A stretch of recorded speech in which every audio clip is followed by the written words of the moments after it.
And on 12 News Weekend, it happened again. Another data breach. What security experts are saying about the Cub Foods intrusion. Then, the first step in solving a growing suburban problem. They have survived some things that nobody should ever have to survive. As Brooklyn Park breaks ground on a youth homeless shelter. Plus, prime picking. We'll have the juicy details on this year's apple season. 12 News Weekend starts right now. Hello, everyone, and thanks for joining us on 12 News Weekend. First target, now the parent company of Cub Foods, is dealing with a data breach.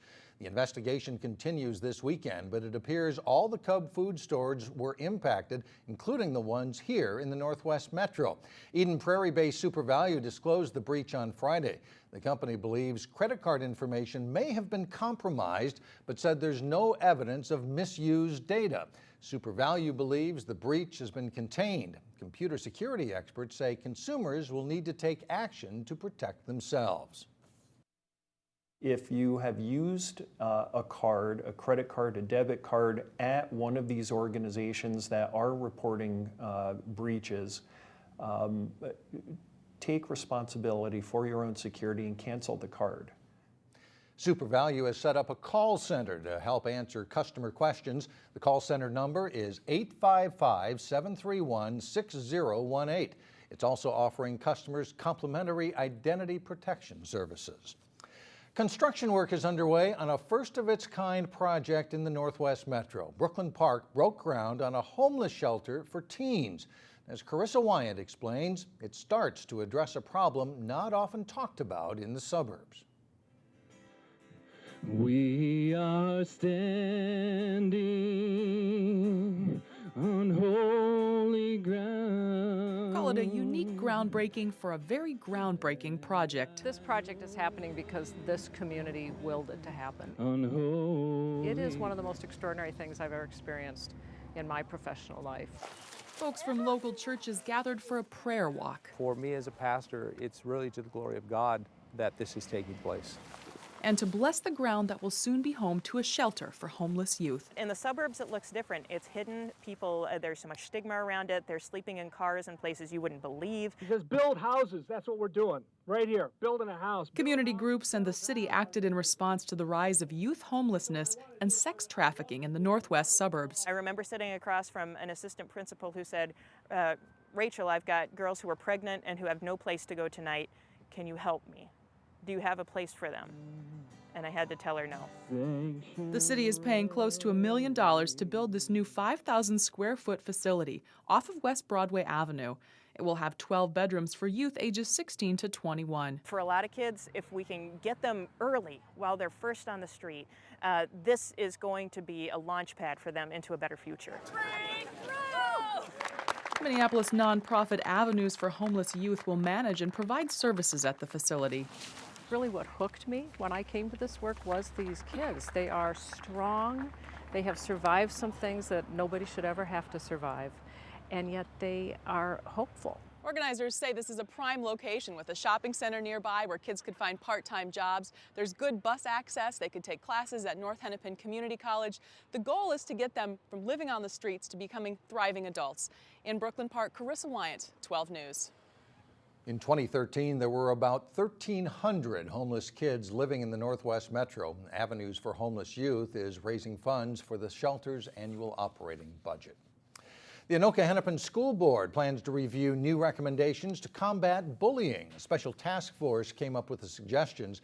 They include increasing the number of adult hall monitors at middle schools to fostering a more positive environment for gay and lesbian students by doing such things as honoring LGBT History Month.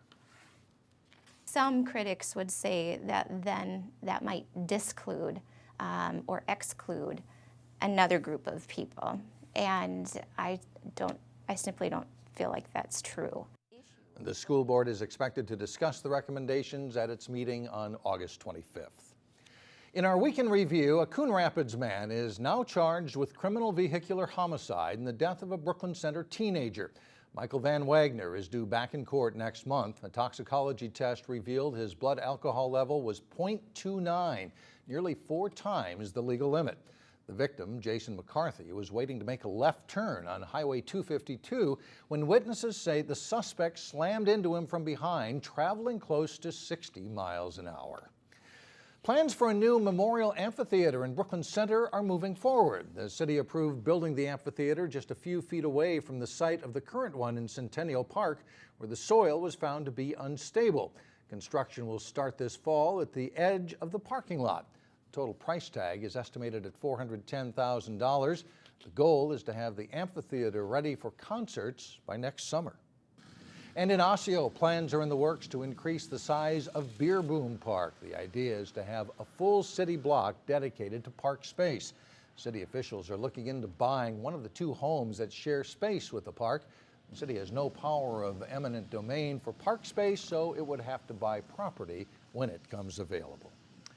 Coming up on 12 News Weekend, we'll find out whether this year's apple season is sour or sweet.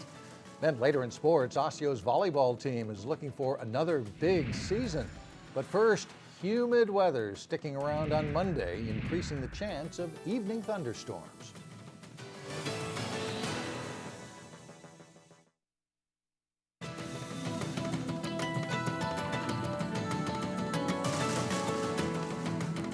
Welcome back, everyone. A New Hope Park will receive a major overhaul. Little Acre Park near 49th and Yukon will have playground equipment replaced and new benches installed.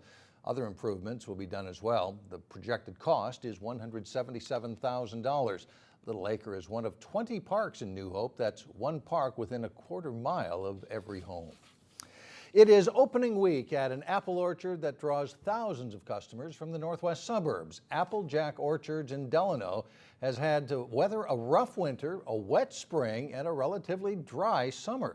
And as Alexandra Renslow reports, it results in a mixed bag to this year's apple season. This is it. We're ready for the season, the first day of our apple season for 2014. At Applejack Orchards and Farm in Delano, opening week comes with a mix of excitement and anticipation. We want people to come out here and have a fun time. It's called Agritainment. This is a farm where you come for fun. The first apples of the season, the Vista Belle variety, are ready. About beginning to mid of August is when the first ones come in. It's a steady ramp up to Labor Day when the 29 varieties of apples grown here start to peak and the crowds multiply, if the weather is right. These are really nice apples this year. We've had no hail events. The insect damage has been minimal. Mike Dekarsky and his wife Kit planted the first trees in this orchard 31 years ago. He's managed to weather the ups and downs of a livelihood that's weather dependent. The apples we have are in good shape, but it's not a large crop. Last year, we had a bumper crop of everything. Every year is different. Minnesota varieties, including Zestar and Sweet Tangos, will soon be ripe for the picking. But the orchard's most popular variety, Honey Crisp, won't be as plentiful this year due to the bitterly cold winter that started in December. Last year we had maybe a half a bushel of apples. This year, Honey Crisp, we've got 2 apples on this tree. Seeing brown leaves and winter kill still breaks Mike's heart, even though it's part of the business. Terrible, yes, it's just terrible because, you know, we have to pull these out. We're going to replant next year. New trees will take 5 to 7 years to produce fruit, but this business still expects to sell hundreds of thousands of apples this year. And with a restaurant, bakery, gift shop, and farm, there's plenty of other activities that help sustain the business, no matter what kind of weather is around the corner.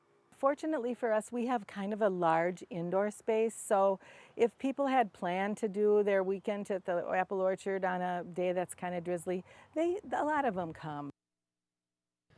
The apple season lasts until early November. The season's peak is usually between September 15th and Halloween. Coming up, a fierce competition in Brooklyn Park with more than just pride at stake. But first, the defending state champion Wayzata girls cross-country team is back for more. That's coming up in sports with Jay Wilcox. It won't be long before they're playing for real, but for right now at least, it's a lot of practice, but gives us a chance to look ahead at what the teams look like. Yeah, we've got some teams that did really well in volleyball last year and probably going to be pretty strong again, it looks like this year too. Monday did mark the first day of practice for most of the fall sports in Minnesota. For one local volleyball team, there's a lot of reason to be optimistic for a new season. The Osseo Orioles are coming off a 30-2 season. They finished third in the state in Class 3A in 2013. The Orioles lost All-State setter Megan Pekarek at graduation, but do return 4 starters from last season's Northwest Suburban and Section 5 3A championship team.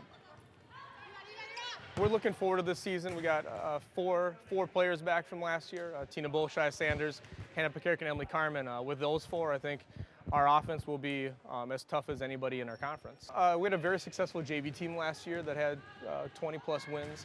A lot of girls who have a lot of touches and a lot of volleyball experience, so we're hoping that they step in. The Orioles have a lot of offensive weapons up front and will be hard to stop, but they will need to find a regular setter.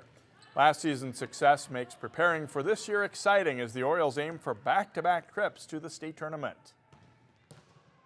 It's really exciting, especially because yes, last year was so fun, but I mean, we lost some key players that helped us along there, but you know, these girls are great, I love them, and it's just family and fun right now. Going to state was great last year. Like we were super excited about it, and just coming back this season knowing we have 4 returners, and we're excited to see where we can go.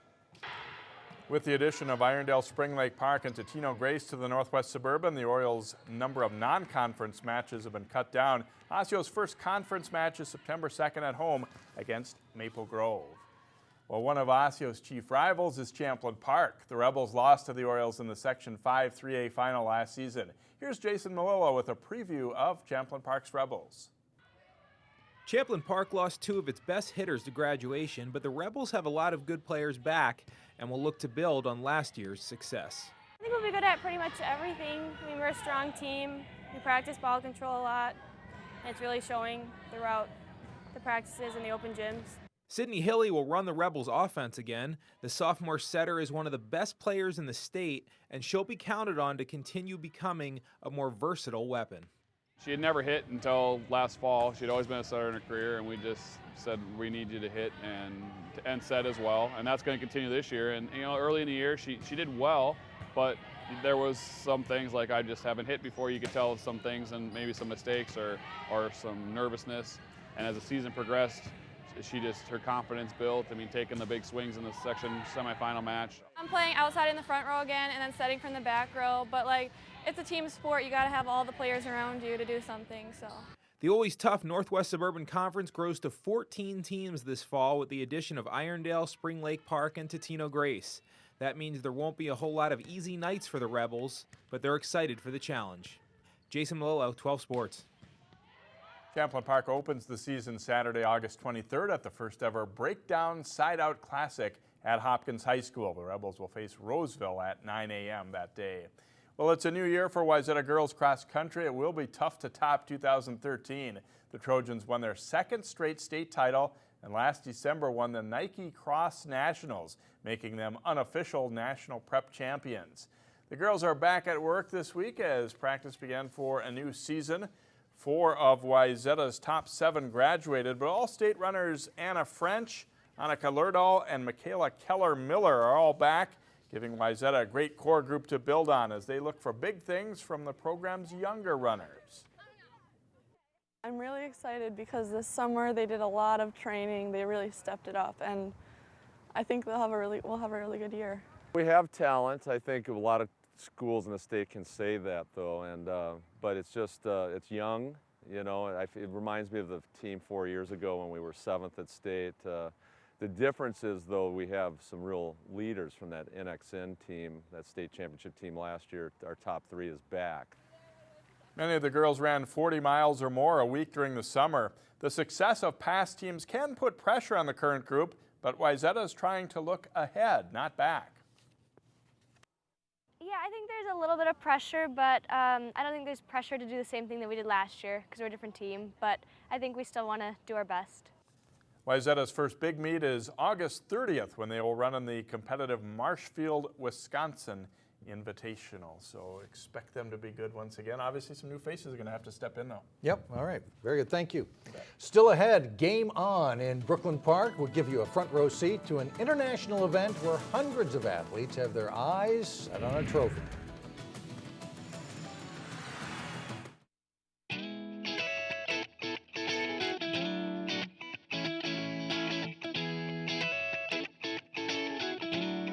If you're looking for a new sport to try, you might want to check out lawn bowling. Brookview Golf Course in Golden Valley opened up 8 lawn bowling rinks on a site that used to be a muddy parking lot. Lawn bowling is a cross between bocce ball and curling and is easy to learn. And the course here is one of the few in Minnesota.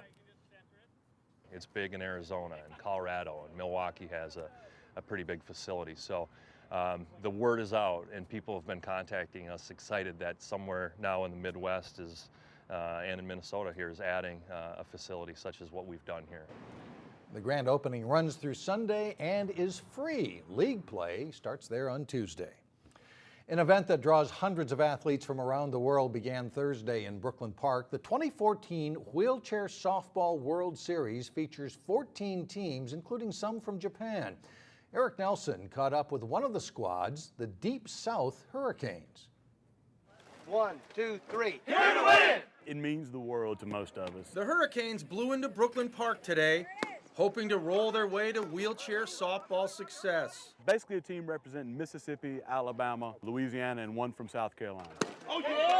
They were laser focused going into their World Series game against Illinois. Win or lose, we go home together. We travel together. We're still practicing together. Deep South pitcher Chris Etheridge. Hey, we're here to win and to work hard, hey, and to give everything we've got every play. Is the quintessential wheelchair softball player. The chair changes nothing. When we line up against the 10 that we're playing, there is a beyond average disdain for each other. He was seriously injured in a car accident 9 years ago in Mississippi. It's life, brother. I'm a much better guy now than I was before I got hurt.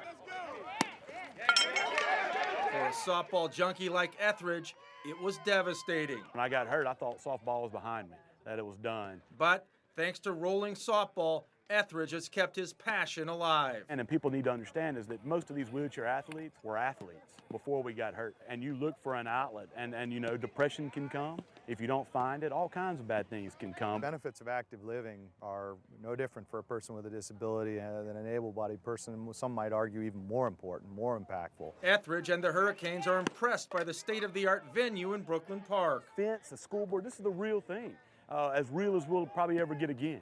And so it puts us back where we were before we got hurt. It's a good thing for the community, and it just demonstrates a commitment to play for all people.